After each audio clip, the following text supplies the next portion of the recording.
भगवान, दो साधु एक झंडे के बारे में विवाद कर रहे थे। एक ने कहा झंडा डोल रहा, दूसरे ने कहा हवा डोल रही।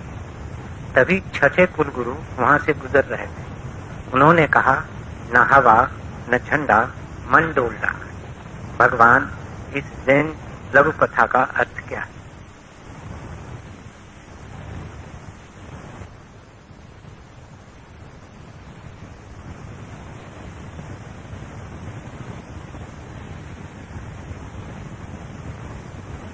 इस बोध कथा में प्रवेश के बाद मन के संबंध में कुछ बातें समझ लेनी चाहिए। पहली बात, कितना ही तेज तूफान हो, सागर की सतह ही कंपित होती है, सागर का अंतस्थल नहीं। ऊपर आंधियां बहें तो भी लहरें ही डोलती हैं। सागर का अंतस केंद्र बिना डोला ही रहता है, वहां तक हवाओं का कोई प्रवेश नहीं, वहां तक उनकी कोई चोट भी नहीं पड़ती, चोट पड़ भी नहीं सकती। सतह ही डोलती है, सीमा ही डोलती है, केंद्र सदा अकम अडोल है। मन सतह है तुम्हारे व्यक्तित्व की, वो तुम्हारी आत्मा नहीं, तुम्हारी सीमा है जहां से तुम दूसरों से अलग होते हो, जहां से तुम और पड़ोसी अलग होता है, वहीं तुम्हारा मन। अगर तुम अकेले हो इस पृथ्वी पर, तब कोई भी मन न होगा। इसलिए जिनको मन को मिटाना है, वो अकेले होने में लग जाते। भरे संसार में भी अपने को अकेला समझने में जो लग जाता है, जल्दी ही उसका मन खो जाता है। मन का अर्थ है तुम और दूसरे के बीच जो सीमा रेखा है, वही तुम्हारी सतह। ध्यान रहे, सतह के लिए दूसरा जरूरी है। इसलिए परमात्मा का कोई मन नहीं हो सकता, उसकी कोई सतह नहीं हो सकती, उससे दूसरा कोई नहीं है जो सीमा बनाए। असीम अकंप होगा, सीमित कंपित होगा। मन सीमित है, तुम असीम। मन सतह है जहां से दूसरा पृथक होता है, तुम वह निमज्जन हो जहां मैं और तुम दोनों ही खो जाते। तुम्हारी गहराई में कभी कोई तूफान नहीं गया, और ध्यान रखना, जहां तक तूफान पहुंच जाए समझ लेना कि वहां तक गहराई नहीं, सतह ही।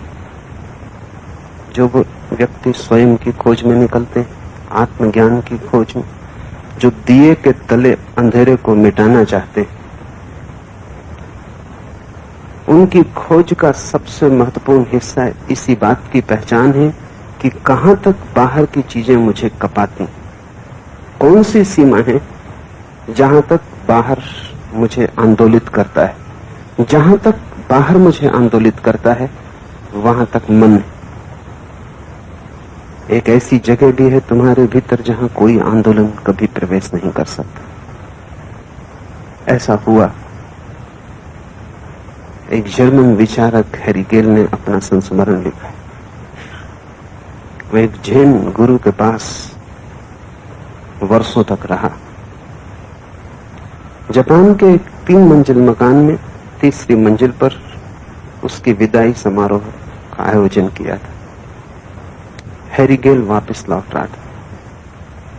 उसके बहुत मित्र, साथी, परिचित, सहयात्री, गुरु के अन्य शिष्य, जिन सबसे वो निकट हो गया था, सभी बुलाए गए थे। गुरु को भी उसने आमंत्रित किया था। संयोग की बात, जब भोजन चलता था, अचानक भूकंप आ गया। जापान में भूकंप आसान, लकड़ी का मकान भयानक रूप से कपने लगा। किसी भी क्षण गिरा, लोग भागे, हैरिगेल भी भागा, सीढ़ियों पर भीड़ हो गई।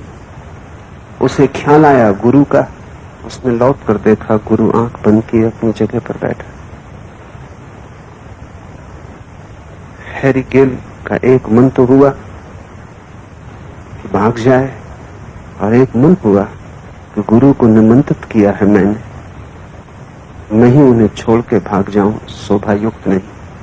फिर जो गुरु का होगा वही मेरा होगा।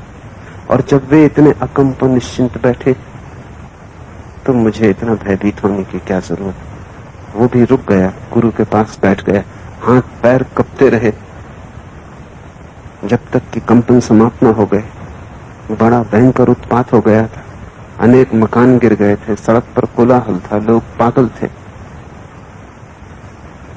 जैसे ही भूकंप रुक गया, गुरु ने आंख खोली और जहां बात टूट गई थी भूकंप के आने और लोगों के भागने के कारण, वहीं से बात शुरू कर दी जैसे बीच में कुछ भी न हुआ। हैरिगेल ने कहा, अब तो मुझे याद भी नहीं कि हम क्या बात करते थे। बीच में बड़ी घटना घट गई, बड़ा फासला पड़ गया। मैं तो भूल ही गया हूं कि पहले आपने क्या कहा था। अब वो सवाल महत्वपूर्ण भी नहीं। अब तो मैं कुछ और ही पूछना चाहता हूं। ये जो भूकंप हुआ, इस संबंध में कुछ कहें। तो गुरु ने कहा, वो सदा बाहर ही बाहर है, और जो भीतर ना हो उसका कोई भी मूल्य नहीं। बाहर सब कप गया, मैं वहां सरक गया भीतर जहां कोई कंपन कभी नहीं जाता। यही तो सारी आत्मज्ञान की कला है, अपने भीतर उस जगह सरक जाना जहां कोई कंपन कभी नहीं जाता। तुम अगर उद्विग्न हो, परेशान हो, बेचैन हो, संतप्त हो, तो उसका एक ही कारण है कि परिधि के साथ तुमने अपने को एक समझा। तुम उस जगह खड़े हो जहां सभी तूफान आते हैं, हवाएं कपाती हैं, आग जलाती है, सुख दुख घेरते हैं, प्रशंसा निंदा छूती है, और तुम वहीं खड़े होकर इस कोशिश में लगे हो कि कैसे वो घड़ी आ जाए कि निंदा परेशान न करे, प्रशंसा हर्षोन्मास से न भरे, सुख दीवाना न बनाए, दुख आंसू न लाए। खड़े तुम परिधि पर और वहां इस कोशिश को करोगे, तुम हारोगे। अनंत जन्मों से तुम वहीं परिधि पर खड़े हारते चले आ रहे हो। वहां तो कोई भी खड़ा रहेगा तो हवाएं छुएंगी, दुख आएंगे तुम खुश होगे, दुख आएंगे तो तुम दुखी होगे, सुख आएंगे तो सुखी होगे। वहां बचने का कोई उपाय नहीं, वहां शरण नहीं, शरण भीतर है। असली सवाल ये नहीं है कि वहीं खड़े खड़े कैसे तुम दुख में गैर दुखी हो जाओ, उसके भी उपाय, लेकिन वे उपाय बड़े महंगे, उनसे बीमारी बेहतर, औषधि और भी खतरनाक है। ऐसा हो सकता है कि परिधि पे खड़े खड़े भी दुख तुम्हें न छुए, लेकिन तब तुम्हें अपने को बिल्कुल निर्जीव कर लेना होगा। तब तुम्हें सारी संवेदना, सेंसिटिविटी खो देनी होगी। तब तुम्हें करीब करीब ऐसे हो जाना होगा जैसे पत्थर की चट्टान। तब तुम आत्मा नहीं हो, क्योंकि आत्मा तो संवेदनशीलता की आत्यंतिक घड़ी है, वो तो आखिरी ऊंचाई है संवेदना की। वहां तो बोध सघन से सघन होता चला जाएगा, लेकिन परिधि पे खड़े रह के एक तरकीब है, और वो तरकीब लोग कर रहे हैं जिनको तुम साधु सन्यासी आमतौर से कहते हो। उनमें और तुम में एक ही फर्क है कि तुम जरा ज्यादा जीवित, वे जरा कम जीवित। तुम ज्यादा जीवित हो, तुम्हें चीजें ज्यादा छूती हैं।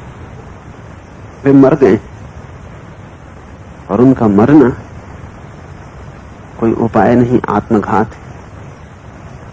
जैसे एक मरी हुई लाश को तुम बाजार में रख दो तो बाजार का शोरगुल उसे परेशान न करेगा, लेकिन ये कोई उपलब्धि ना हुई। इसलिए जिसको तुम साधु कहते हो, उसकी सारी कोशिश क्या है, उसकी पूरी साधना क्या है, कैसे संवेदनशीलता को मार ले। तो वो कांटे के बिस्तर पर सोया हुआ है, मूढ़ता है, और आत्मघाती मूढ़ता है। क्योंकि अगर तुम कांटे के बिस्तर पर सोते ही रहे, जिद तुमने की, तो थोड़े ही दिनों में कांटों की चुभन बंद हो जाएगी। इसलिए नहीं कि तुम बदल गए, बल्कि इसीलिए कि स्पर्श की जो संवेदनशीलता थी वो खो गई। स्पर्श मुर्दा हो गया, तुमने एक इंद्री मार डाली। और स्पर्श सबसे बड़ी इंद्री है, क्योंकि सबसे पहले बच्चे के जीवन में स्पर्श आविर्भूत होता है, क्योंकि मां के पेट में बच्चा सबसे पहले चमड़ी होता है। फिर बाकी और सब इंद्रियां चमड़ी के ही स्पेशलाइजेशन है, उसी के विशेषीकरण है। तुम्हारी आंख चमड़ी है, लेकिन उसने एक विशेष ढंग सीख लिया है देखने का। तुम्हारे कान भी चमड़ी, उन्होंने एक विशेष उपयोग कर लिया है सुनने का। तुम्हारी जीभ भी चमड़ी, लेकिन उसने स्वाद का एक विशेष प्रशिक्षण ले लिया। तुम्हारी नाक भी चमड़ी है, उसने सूंघने की कला सीख ली। वो एक्सपर्ट्स हैं, उन्होंने कुछ विशेष कला में अपने को दीक्षित कर दिया, पर सभी चमड़ी। इसलिए स्पर्श सबसे मौलिक इंद्रिय है, और इसलिए साधु सबसे पहले स्पर्श को मारने में लगता है। नंगा हो जाएगा, धूप में खड़ा रहेगा, सर्दी में खड़ा रहेगा, बर्फ पे बैठेगा, आग जला के बैठा रहेगा, धूप है गर्मी है, वो दोनों रमाएगा। वो क्या कर रहा है? उसके भीतर एक ही कोशिश चल रही, चाहे उसे पता हो या न हो। नहीं ही होगा पता, क्योंकि पता हो तो ऐसी मूढ़ता कोई भी ना करेगा। और तुम्हें भी पता नहीं तो इस तरह की मूढ़ताओं को तुम आदर न दोगे। वो कर क्या रहा है? वो ये कर रहा है कि चमड़ा धीरे धीरे जड़ हो जाए। हो जाता है, तुम जानते हो, इसमें कुछ साधु होने की जरूरत नहीं। तुम्हारे पैर के नीचे भी चमड़ी, लेकिन वो जड़ हो गई, क्योंकि चलना पड़ता है। वहां संवेदनशीलता ज्यादा हो तो तुम चल ही ना पाओगे। कभी कंकड़ भी पड़ जाता है तो पता नहीं चलता। जो लोग बिना जूते के ही चलते, उनकी पैर की चमड़ी बिल्कुल ही मर जाती। एक घटना मैंने सुनी है कि एक पहाड़ी आदिवासी बैठ के अपनी चिलम पी रहा है। उसकी पत्नी थोड़े ही पास कुछ काम कर रही खड़ी, और उससे वो कहता है कि देख, तूने अंगारे पे पैर रख दिया है, पैर हटा। वो स्त्री अपना काम करती रहती है। वो कहती है, कौन सा पैर? बायां कि दायां? आदिवासी की पैर की चमड़ी इतनी ही मरी होती।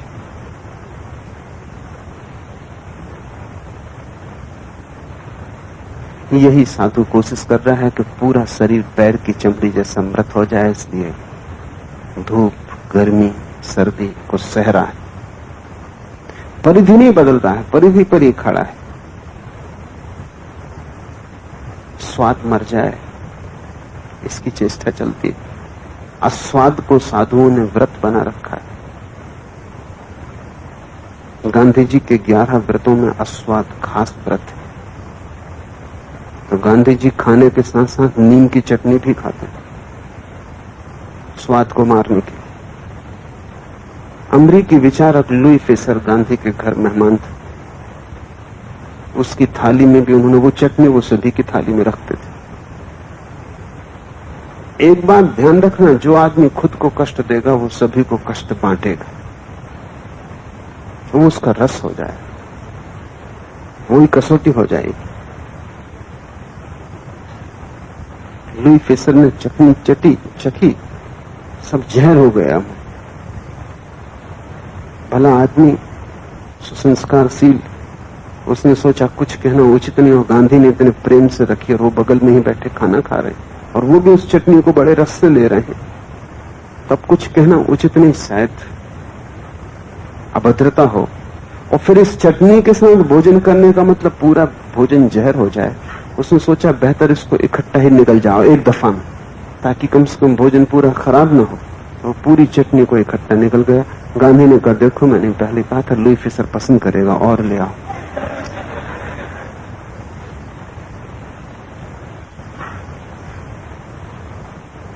तुम्हारे सब साधु तुम्हारे भोजन में नीम की चटनी रख रहे हैं। न तुम्हें होश है, न उन्हें होश है कि हो क्या रहा है। स्वाद को मारना है, रोज अगर नीम की चटनी खाते रहेंगे तो स्वाद मर जाएगा। इसमें कुछ हैरानी की बात नहीं। चमड़ी की जो विशेषता है, जीभ की जो उसने बड़ी कला से सीखी, वो मर जाएगी, खो जाएगी। तुम्हारी चमड़ी साधारण चमड़ी हो जाएगी, जीभ हाथ की चमड़ी हो जाएगी। हाथ पे तुम नीम रखो कि मिठाई रखो, कुछ पता नहीं चलता। लेकिन ये उपलब्धि हुई कि नुकसान हुआ। लाखों लाखों वर्ष की कोशिश के बाद जीभ की चमड़ी स्वाद को लेने में समर्थ हो पाई। एक महान उपलब्धि। इस उपलब्धि को थोड़ा समझो कि चमड़ी इतनी संवेदनशील हो गई कि स्वाद को भी लेने में कुशल हो गई। नाक सूंघने में सफल हो गई। गंध का नया आयाम खुल गया। तुम देखते हो, मेहतर सिर पर पाखाने की टोकरी लिए जाता है, उसे कुछ अड़चन नहीं होती। वो महासाधु, तुम उसकी पूजा करो, क्योंकि उसे सुगंध बिल्कुल नहीं आती। तुम सोचते हो कि कितनी दुर्गंध में जी रहा, पास से निकलते तो तुम नाक पर रुमाल रख लेते हो, और वो मजे से गपशप करता चला जा रहा है, किसी से बात कर रहा है, गाना गुनगुना रहा है। तुम गलती में हो, उसकी नाक मर चुकी। निरंतर अगर पाखाना ढोना पड़ेगा तो नाक कितनी देर जिंदा रहेगी।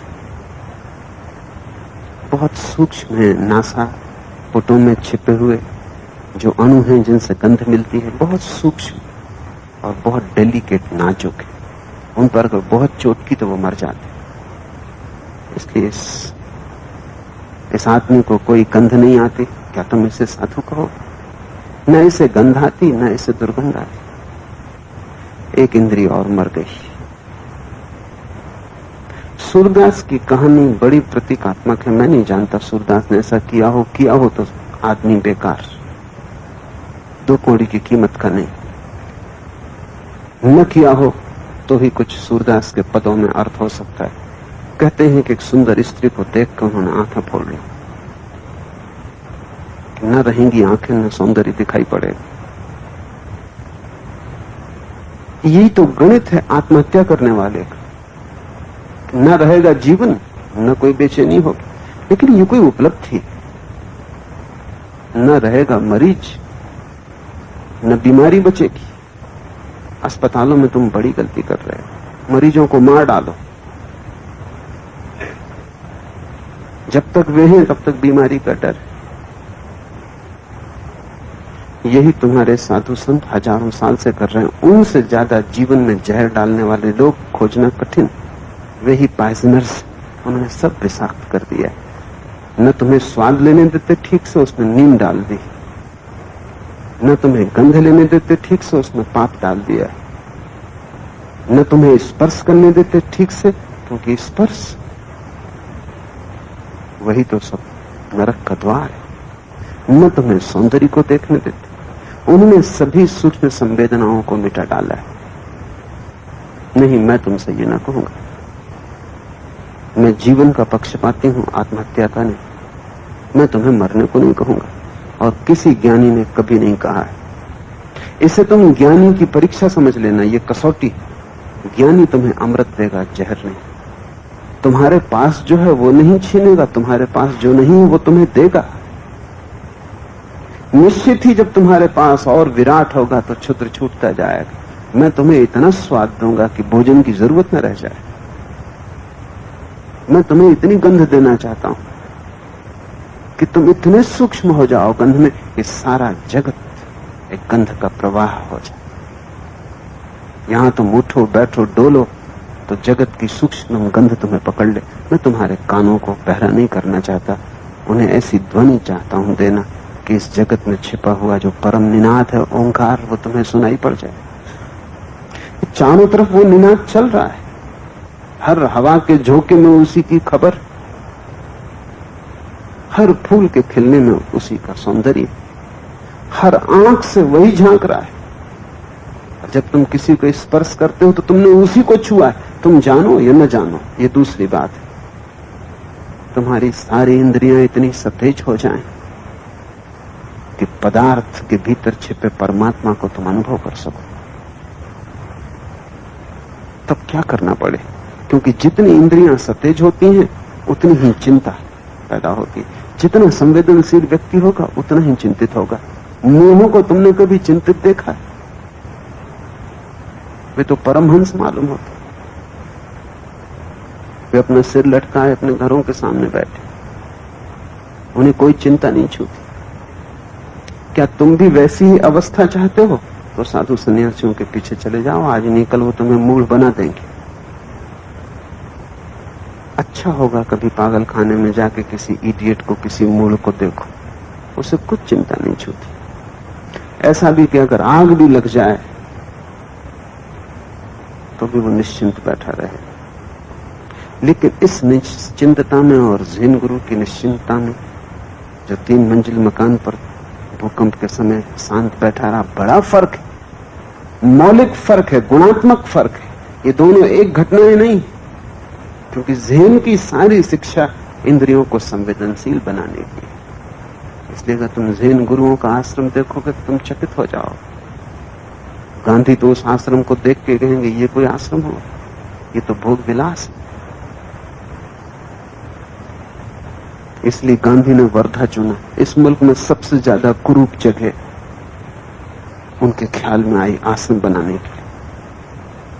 तप्त धूल के सिवाय कुछ भी नहीं।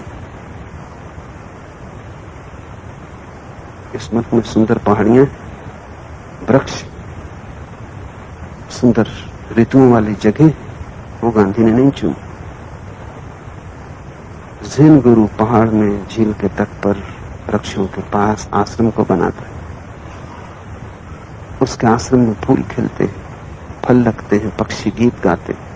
ऐसे ही हिंदुओं के गुरुकुल थे कभी, वहां पक्षी थे, वृक्ष थे, फूल थे।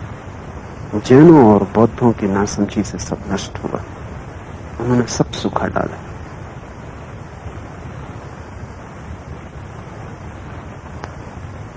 फूल देख के उन्हें घबराहट लगती, सौंदर्य से डर पैदा होता है, क्योंकि सौंदर्य तत्क्षण उन्हें काम वासना की याद दिलाता है। ये आश्चर्य की बात है कि जो भी सुखद है उससे भय क्यों पैदा होता है, उससे तुम भागना क्यों चाहते हो? भागने से ही पता चलता है कि तुम चेष्टा परिधि पर कर रहे हो। वो ज़ेन गुरु जो 3री मंजिल पे बैठा था, मैं तुमसे कहता हूं भागा वो भी, लेकिन उसके भागने का ढंग बहुत दूसरा है। हट वो भी गया वहां से, और यही उसने कहा भी। उसने कहा ये कि भागे तो तुम भी, लेकिन तुम जहां भाग रहे थे वहां भी भूकंप था। उसमें अर्थ क्या है? तुम्हारा भागना अर्थहीन है। कोई इसी मकान में थोड़ी भूकंप आया हुआ था, कोई 3री मंजिल पे थोड़ा भूकंप आया हुआ था, दूसरी पे भी था, पहली पे भी था, सड़क पर भी था। तुम भाग कहां रहे थे? तुम एक भूकंप के स्थान से दूसरे भूकंप के स्थान पे भाग रहे थे। वो कोई बचाव न था। असली बचाव तो मैंने किया, भागा मैं भी, परिधि से केंद्र की तरफ भागा, अपने भीतर सरक गया जहां कोई भूकंप कभी नहीं पहुंचता। वो ज़ेन गुरु बुद्धिमान।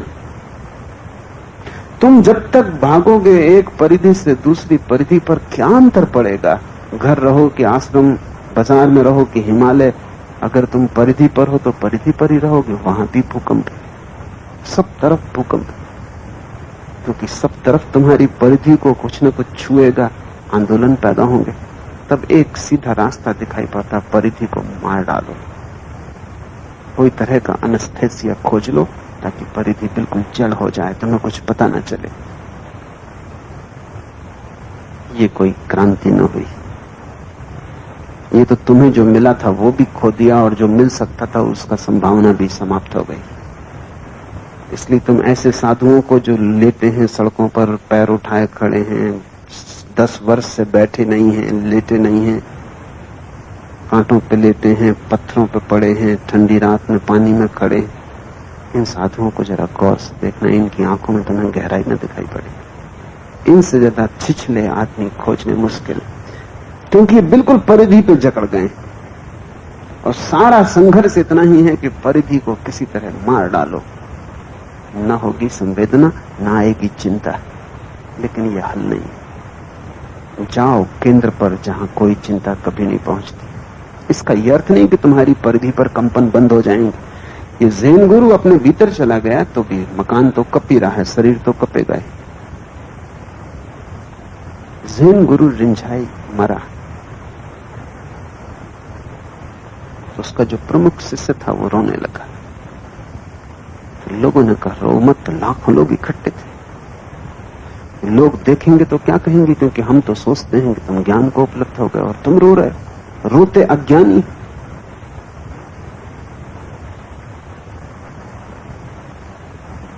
शिष्य आंख खोला और बोला, अज्ञानी को इतनी स्वतंत्रता और ज्ञानी को इतनी भी नहीं कि मैं रो भी न सकूं। और तुम कह क्या रहे हो मुझसे? तुम ये कह रहे हो कि लोग तुम्हें आदर करते हैं, वो आदर वापस ले लेंगे अगर तुम रोए। गुरु ने कहा भाड़ में जाए उनका आदर, उनका आदर मैंने मांगा कब? उसने कहा जब मेरा गुरु मर गया है तो रोने में बड़ा आनंद है, मैं उसे विदा दे रहा हूं। और आंसुओं से बेहतर और क्या होगा? मैं दुखी नहीं हूं, भीतर केंद्र पर तो सब सन्नाटा है।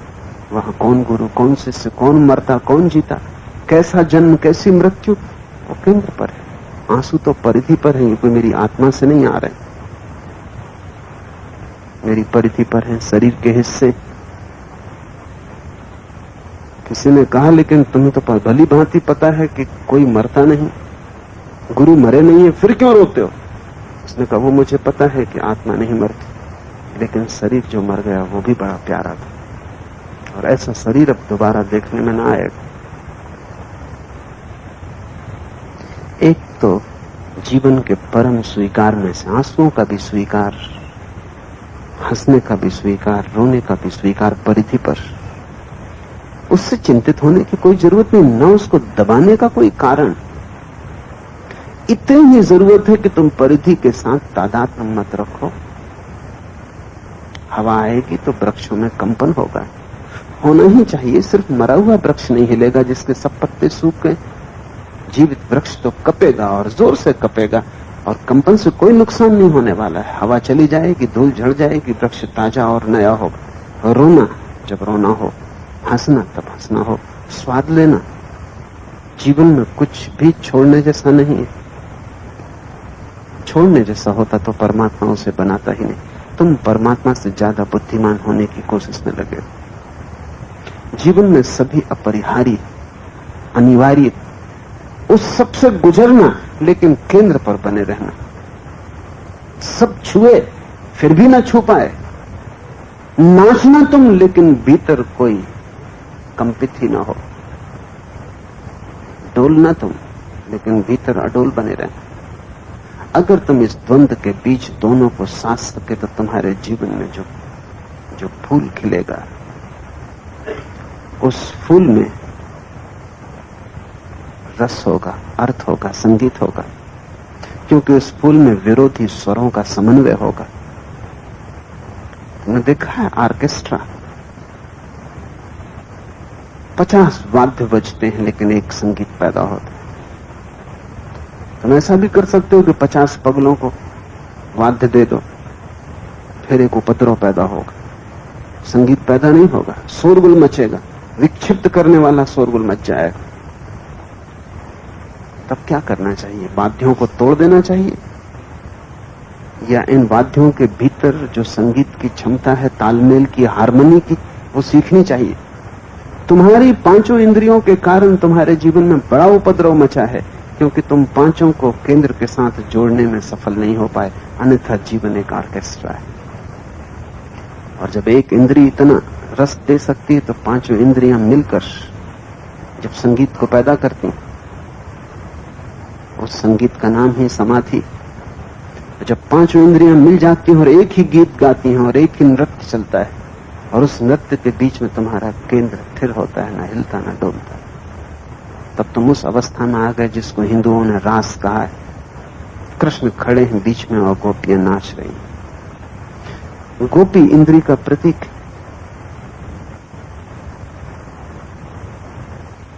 कृष्ण केंद्र के प्रतीक है। रास का अर्थ है परिधि नाच रही है और केंद्र स्थिर। बस, और रास से बड़ा अनुभव इस जगत में कोई दूसरा नहीं। मन के संबंध में कुछ और बातें समझनी। दूसरी बात, मन के कारण जो भी तुम्हें दिखाई पड़ता है वो एक विशेष रंग में रंग जाता है। तुम नहीं देखते, बीच में मन खड़ा है। जहां भी तुम आंख ले जाते हो, तुम्हारी आंख का शुद्ध प्रत्यक्षीकरण नहीं होता है, क्योंकि बीच में मन खड़ा है। तुम मन के द्वारा देखते हो। और मन का अर्थ क्या होता है? मन का अर्थ है अतीत अनुभव, स्मृतियां, जो तुमने सीखा, सुना, पढ़ा, लिखा, जाना, वो सब इकट्ठा है।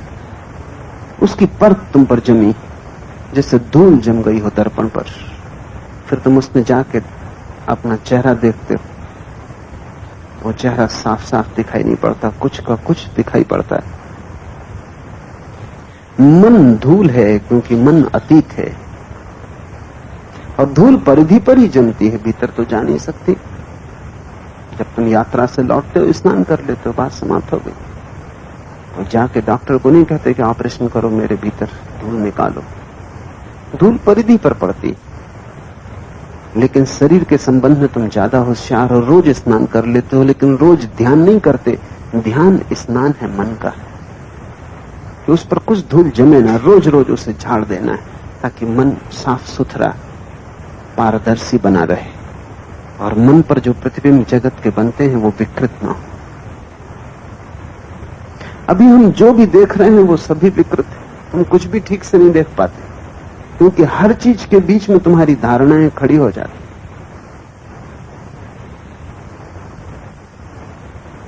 मैंने सुना है, पता नहीं कहां तक सही, न हो सही तो अच्छा, सुना है कि तुलसीदास राम की बड़ी प्रार्थना पूजा में लीन, फिर वे वृंदावन गए, कृष्ण के मंदिर में गए। तो जो मित्र उन्हें ले गए थे कृष्ण के मंदिर में, बड़े चौंके, क्योंकि तुलसीदास खड़े रहे, झुके नहीं। और उन्होंने कहा कि जब तक, कृष्ण से कहा कि जब तक धनुष बाण हाथ में ना लोगे, तब तक मैं झुकने वाला नहीं। मैं राम का भक्त हूं। क्या मतलब हुआ इसका? इसका मतलब हुआ कि अगर परमात्मा भी आके तुम्हारे सामने खड़ा हो, तो तुम्हारा मन कहेगा मेरी धारणा के अनुकूल। अगर तुम्हारी धारणा है कि उसके 1000 हाथ, तो 1001 तुम बर्दाश्त न करोगे, एक काट दोगे। और अगर 2 ही हाथ का हुआ तो तुम बिल्कुल घर के बाहर करो, तुम जाओ सहस्त्र बाह हो के आओ, तभी मैं झुकूंगा। परमात्मा के सामने भी झुकने में मन की शर्त है। तो तुम नहीं झुक रहे, तुम परमात्मा को झुका रहे। तुलसीदास कह क्या रहे? वो ये कह रहे हैं कि मैं झुकूंगा जब तुम मेरी शर्त पूरी करो। झुकने में भी शर्त है, समर्पण में भी शर्त है, वो भी कंडीशनल है कि धनुष बाण हाथ लो, पहले तुम झुको जब मैं झुकूं। आदमी एक दूसरे के सामने भी इतना अशिष्ट नहीं होता।